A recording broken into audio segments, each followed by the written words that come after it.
The video opens with a jarring contrast that immediately stops the scroll. We start not with a greeting, but with the sound of a heavy, metal door latching shut, fading into the low-frequency hum of a Joe Rogan studio recording. The narrator's voice is hushed, urgent, the tone of someone letting you in on a secret that shouldn't be told. You see a split screen. On one side, a grainy, 2009-era clip of a 13-year-old Justin Bieber, eyes white and sparkling with the kind of innocence that can't be faked. On the other side, Joe Rogan's face in high definition, looking deeply disturbed, leaning into his microphone as if he's about to drop a bomb. The narrator begins by explaining that what we're seeing isn't just another Hollywood gossip story. It's the systematic dismantling of a human being in real time, caught on camera but ignored for 15 years. The narrator points out that for a decade, the world looked at Bieber's rebellious phase, the racing cars, the outbursts, the public breakdowns, and called it spoiled celebrity behavior. But Joe Rogan just changed the entire lens through which we view that history. He's not talking about Bieber's music. He's talking about the epoxy of the industry, how once you mix a child's developing brain with the dark, oily influence of adult power players, the damage hardens until it's impossible to remove. The hook deepens as the narrator describes the specific open loops we're about to explore. We aren't just looking at Diddy. We're looking at the facilitators, the people who smoothed the way, the ones who made the dark rooms look like bright playgrounds. The narrator mentions Ellen DeGeneres, not as a talk show host, but as a sentinel of the Hollywood elite. Why was she so comfortable joking about Diddy's secret hotel floors? Why did she have a front row seat to the grooming of the world's biggest pop star? The narrator whispers that by the end of this video, the safe image of daytime television will be gone, replaced by a much more calculated reality. We then transition into the stakes. This isn't just about Bieber. It's about a blueprint that Joe Rogan is finally connecting to names like Jaden Smith, August Alsina, and Usher. The narrator asks the audience to look past the glitz and see the guardianship for what it really was, a transfer of a child's soul from his mother to a mogul. The tension is palpable because the narrator isn't just giving facts. They are describing a feeling, the feeling of realizing that the clips we laughed at in 2010 were actually cries for help. The loop is left wide open. What did Rogan see in those clips that made him risk his reputation to speak up? What was in those 48 hours that Bieber couldn't disclose? The screen goes dark, and the narrator promises that once you see the pattern, you can never unsee it. The narrator shifts the focus to the safe zone of Hollywood, the brightly lit, colorful set of the Ellen DeGeneres show. This is where the video counters the typical drop-off in engagement by diving into a psychological deconstruction of the mask. The narrator describes how Ellen's brand was built on being kind, a mantra that acted as a perfect camouflage for the elite circles she inhabited. We see a montage of Ellen and Diddy, their body language revealing a level of intimacy and insider knowledge that goes far beyond a standard celebrity interview. The narrator breaks down a specific, chilling interaction where Ellen asks Diddy about his birthday party. The narrator's voice becomes clinical, pointing out the subtle cues. When Diddy mentions the top floors of the hotel, Ellen doesn't ask why or what happens there. Instead, she smiles a knowing, conspiratorial smile. The narrator explains that in the world of high-level influence, silence and knowing smiles are the currency of the facilitators. If you know about the midnight after party and you're invited to the undisclosed locations, you're part of the architecture of that world.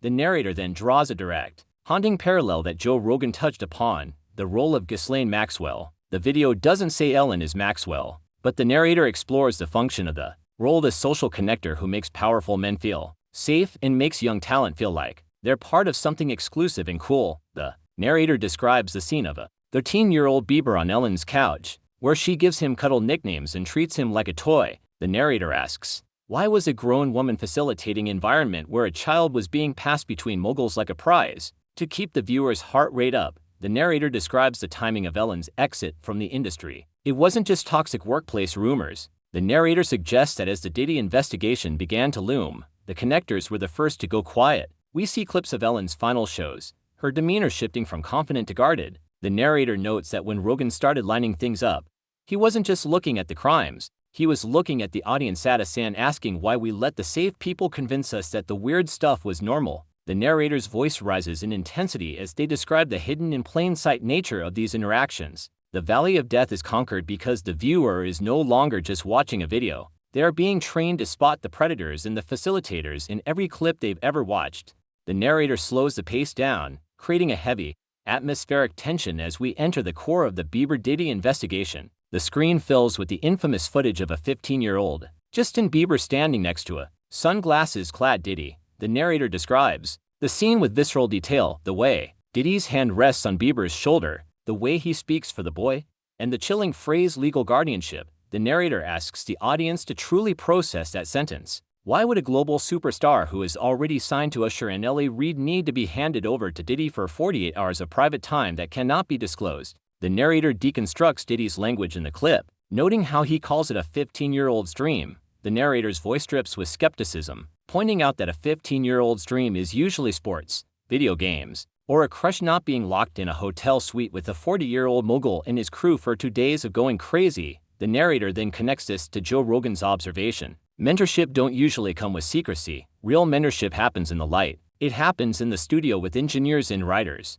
Secrecy is the hallmark of something else entirely. The narrator then pivots to the aftermath, the version of Bieber that emerged from these years. We see a montage of Bieber's most painful public moments, the vacant stares, the sudden outbursts of tears during interviews, and the way he constantly touches his head as if trying to block out a noise. The narrator describes a more recent clip where Bieber speaks about his desperate need to protect Billie Eilish. The narrator's voice softens, becoming empathetic, as they explain that Bieber isn't talking about mentoring her on how to write a hit song. He's talking about keeping her out of the rooms. The narrator points out that you only talk about protection with that level of intensity if you know exactly what the danger looks like. To maximize retention. The narrator introduces a hidden detail in the Diddy footage, a moment where Bieber's smile fades the second he thinks the camera is off. The narrator explains that this is the mask slip Rogan was talking about. We are watching a child realize, in real time, that he has no one to turn to. His mentor Usher handed him to Diddy. His friend Ellen joked about it.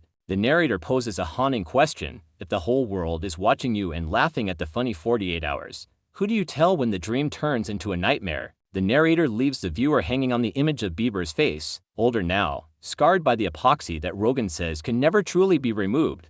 The narrator now zooms out, moving from the individual story of Bieber to the systemic machinery of Hollywood. This section is designed to feel like a high-speed investigation. The narrator explains that Rogan's true insight wasn't just about Diddy. It was about the repetition of the pattern. The screen begins to populate with names and faces of other young men who entered these same elite circles: Jaden Smith, August Alsina, and Bryce Gray. The narrator describes the transformation each of them underwent, not a transformation of growth, but one of shattering. We see clips of Jaden Smith looking physically frail and emotionally distant, a far cry from the vibrant kid in The Karate Kid. The narrator discusses the blessings and life partnerships mentioned by the Smith family, noting how the language used in these circles is often intentionally vague and confusing. The narrator describes August Alsina's entanglement and his subsequent emotional collapse, pointing out that these young men always seem to come out of these powerful circles with visible trauma that the public is told to ignore. The narrator's voice becomes more authoritative as they explain the systemic cycle. Step 1. Identify a young, talented, often vulnerable artist. Step 2. Separate them from their original support system, their family or old friends. Step 3. Place them in undisclosed environments with protectors like Diddy or the Smiths. Step 4. Label any subsequent trauma as mental health issues or the price of fame. The narrator points out that Jaguar rights accusations against Will Smith and Diddy, once dismissed as crazy, are now being re-examined through the lens Rogan has provided. The narrator describes a clip of Will Smith mentoring a young artist, noting the same possession in his body language that we saw with Diddy and Bieber. The narrator explains that this is a control architecture. By the time the world notices something is wrong, the epoxy has already hardened. The narrator asks the audience to look at the common denominator: the same hotel floors, the same after parties, the same legal guardianships. The narrator's intensity peaks as they suggest that Bieber was just the most visible example of a harvesting system for young talent. The viewer is left feeling that the industry isn't just a place for entertainment, but a sprawling, interconnected web where access is traded like a commodity. And children are the most valuable currency. The video enters its ultimate phase, pulling every disparate thread we've discussed: the birthday parties, the 48-hour lockdowns, the shattered innocence of child stars into a single, undeniable, and haunting closing argument. The narrator's voice undergoes a subtle but profound shift here. It's no longer just investigative or urgent. It becomes steady, reflective, and heavy with the weight of a final revelation. This is the moment where the video stops being a collection of clips and starts being a mirror held up to the entire entertainment industry. We see a slow-motion, cinematic montage of all the faces that have dominated the screen: Justin Bieber's haunted gaze, Diddy's unreadable sunglasses, Ellen's curated smile, and the fading light in the eyes of Jaden Smith and August Alsina. The narrator begins by asking the one question that has been simmering under the surface of every second of footage: why now? The narrator explains that we are currently living through the greatest collapse of the information monopoly in human history. For decades, the narrative of Hollywood was controlled by a handful of gatekeepers: the publicists, the network heads, and the safe daytime hosts like Ellen DeGeneres, who told us what was kind and what was cool. But the narrator points out that the digital age, combined with the raw, unfiltered platform of creators like Joe Rogan, has acted as a universal solvent. The epoxy that kept these secrets hardened and hidden is finally being dissolved. The narrator describes the current state of the industry not as a thriving empire, but as a house of cards caught in a Category 5 hurricane of truth. We see a visual metaphor on screen: a deck of cards with famous faces printed on them, beginning to buckle and fly away as the wind picks up. As the cards fall, the narrator focuses on the silence of the lambs, the countless A-list celebrities and power players who have suddenly gone quiet. The narrator describes the ghosting of Hollywood, noting how Ellen's departure from the spotlight wasn't a graceful retirement but a strategic retreat, as the Diddy-shaped holes in the narrative became too large to fill with dancing and giveaways. The narrator suggests that their silence is the loudest confession of all. It's not just about what Diddy did, it's about who watched him do it and remained silent to protect their own access. The narrator's voice takes on a rhythmic, almost poetic quality as they describe the social currency of these elite circles, where a child's safety was traded for an invitation to the top floors of a hotel. The narrator then pivots back to the audience, making the viewer the protagonist of the final chapter. They explain that the awakening isn't just something happening to the celebrities, it's something happening to us. We are the ones who are no longer laughing at the weird clips. We are the ones who see the cuddle nicknames and the 48-hour guardianship for what they truly are. The narrator describes a psychological shift where the viewer is invited to look at their own memories of pop culture and realize they were witnesses to a crime in slow motion. This is the ultimate Ray hook. It turns the video from a passive viewing experience into an active, moral participation. The narrator notes that by simply connecting the dots, the audience is participating in the dismantling of a predatory system that relied on our collective naivety to survive. To deepen the emotional resonance, the narrator revisits the epoxy metaphor one last time. They describe a 2026 version of Justin Bieber, older, wiser, but clearly carrying the oil of his past. We see a shot of him on a stage, surrounded by thousands of screaming fans. Yet the narrator points out the profound isolation in his posture. He is the hardened person Rogan spoke of. The narrator's voice drops to a whisper, asking the audience to consider the cost of our entertainment. If the epoxy of the industry has already set in Bieber's soul, then the tragedy is already complete. But, the narrator adds with a surge of renewed intensity, the tragedy doesn't have to repeat. The narrator describes the guardians of the next generation, the artists like Billie Eilish who Bieber is desperately trying to shield, and frames the current exposure of Diddy and his circle as a firebreak.